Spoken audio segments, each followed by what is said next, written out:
शापित बंगला। गांव के बाहर एक पुराना जर्जर बंगला था।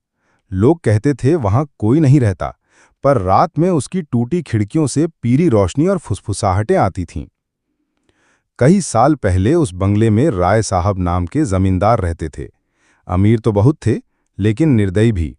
नौकरों को पीटते, भूखे रखते और औरतों पर जुल्म करते। एक रात उनकी हवेली में आग लगी। कोई नहीं जान पाया कि वो आग कैसे लगी, लेकिन पूरे परिवार के लोग जिंदा जल गए। उसी रात से बंगले में चीखें और हंसी की आवाजें सुनाई देने लगीं। गांव वालों ने तय किया कि उस बंगले के पास कोई नहीं जाएगा। लेकिन इंसान की जिज्ञासा तो डर से बड़ी होती है। जिज्ञासा का शिकार। कई साल बाद कॉलेज के 4 दोस्त अजय, रीना, करण और मोना ने सुना कि बंगले में असली भूत हैं। सबने तय किया कि चुनौती के तौर पर वहां रात बिताएंगे। रात के 12 बजे सब टॉर्च लेकर अंदर गए।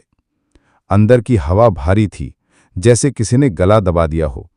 टूटी खिड़कियों से आती हवा के साथ कराहने की आवाजें गूंज रही थीं। अचानक मोना बोली, क्या तुम लोगों ने सुना?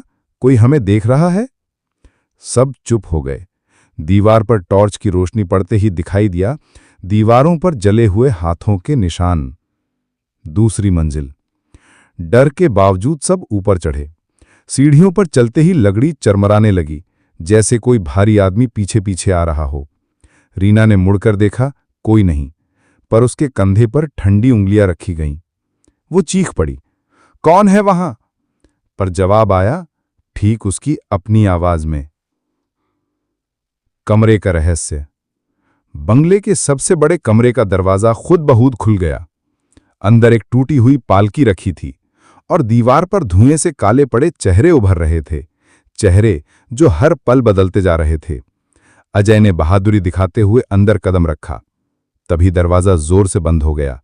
बाहर खड़े दोस्तों ने सुना, अजय चीख रहा है, मुझे बचाओ, ये मुझे खींच रहे हैं। टॉर्च की रोशनी अंदर डाली तो देखा अजय अकेला नहीं था। कमरे में जली हुई परछाइयां खड़ी थीं। उनकी आंखों से धुआं निकल रहा था और सब अजय को घेरे हुए थीं। फिर अचानक अजय गायब हो गया। आखिरी भागना।